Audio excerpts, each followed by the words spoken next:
Hello, nice to meet you today. We are going to talk about an Irish poet who once won the Nobel Prize. He did win the Nobel Prize for Yeats. literature, yeah.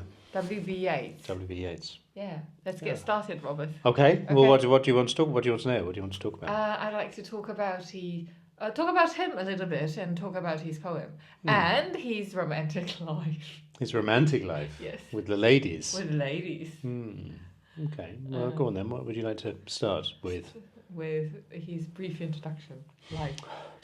Well, W.B. Yeats lived. He was very much a poet of the end of the 19th century, so I guess he's a Victorian. And he lived up until 1939. He died in 1939, so he was a poet that really straddled that sort of late 19th century, early to mid 20th century. So really travelled from being a romantic poetry or a poet almost in the tradition of Tennyson into kind of being a sort of modernist poet, almost in the tradition of T.S. Eliot and writers like that. So he lived long enough and wrote long enough to travel through a number of literary and aesthetic phases. And I guess like lots of writers of that period lived through periods of tumultuous history. I mean, we've mentioned Joyce. Yeats knew Joyce.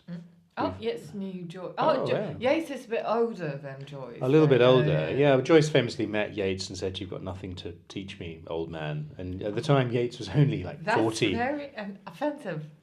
It's very Joyce. It's so Joyce. Very, very Joyce. It's a very James Joyce thing to say. I think it wasn't that he didn't admire Yeats. He just thought he was an artist of an earlier time. And Yeats also knew O'Casey, who we've been talking about a little bit. So, I mean, he knew everyone. Dublin is a small city. So I think everybody probably... knows everybody. Everybody knows everybody. Everybody knew everybody. I think the thing that's really interesting about Yeats is that he lived through this period of radical Irish republicanism and change. And although he was involved with many people who were revolutionaries and Republicans in various different ways, and although he himself was, I think, briefly a member of the Irish Republican Brotherhood, but only very briefly, he never, I mean, it's interesting in his poems, there's a kind of distrust or wariness of that kind of violent politics. And I find it interesting that he supported O'Casey, who was more involved, but then also was sceptical. So Yeats is never kind of he's a bit like Chekhov and all great artists. He's never really of any political party, although he is. I mean, he's definitely supports Irish independence, but he tries to. I suppose the Yeats. You could think about Yeats broadly as three different poets in terms of the things he writes about. Now, there's also the way he moves through time, but in terms of the things he writes about, he writes a lot of poems about love, a lot of poems about men and women, or women and men. He quite often adopts a female persona. That's not unusual. And I suppose, along with Dante and Beatrice... Who's that? Dante is the great Italian poet who wrote, many things, but most famously the Inferno, which is a story about a journey into hell. Okay. But Dante is also famous for having a muse, or a beautiful woman he sees from a window and spends his life writing about. Beatrice or Beatrice. And I suppose the other great muses in literature are Maud Gonne. Maud Gonne. Yeah. Maud Gonne is Yeats' muse. Yeah, and I think she certainly thought she was. I mean, she famously said to him that she was doing his work in the world a service by not marrying him. Because not marrying him, so he can have constant inspiration of writing poems. Yes, very much so. Yeah, totally. Yeah, to be unattainable. I mean, a muse is a sort of goddess who feeds artists their inspiration Constantly. And it's not a human being where the relationship is sensual or physical, but it's often applied. I think the thought that male artists perhaps need a woman to admire. In order to have endless inspiration. Yeah.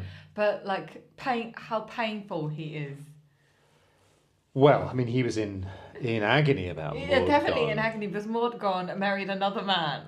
Well, there was that. I mean, she had relationships with another man before she married, Oh, okay. and afterwards. Maud Gonne was a very modern woman, actually English, although she spent time in Ireland as a girl and became very committed to the cause of Irish independence and nationalism, the cause of the Irish people. So she get involved into politics as well, not. Politics at the very least. I'm pretty sure Maud Gonne was like involved in the armed struggle, so she was a very, very radical Oh. feminist You showed politician. me a picture of her carrying a gun. You sure that wasn't the Countess Markievicz? Huh? I think that was the Countess Markievicz. Oh, it's not her.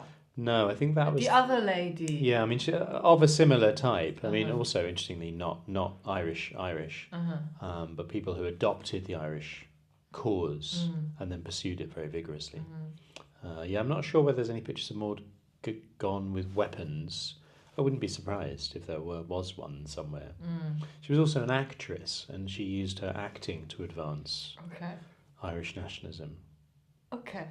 A very radical and by all accounts brilliant woman. You know, an extraordinary figure who, Yeats was in love with. Well, I'm not sure if he was in love with her for his whole life, because some of the things he writes later are about the cooling of love. Because in agony, he was like in agony most of his life. Can't get the woman he would really love to marry. Yeah, maybe. I mean, maybe he didn't really want to marry her. Maybe he also enjoyed the unattainability. He did propose to her, and to her daughter Isolde, which is kind of fascinating.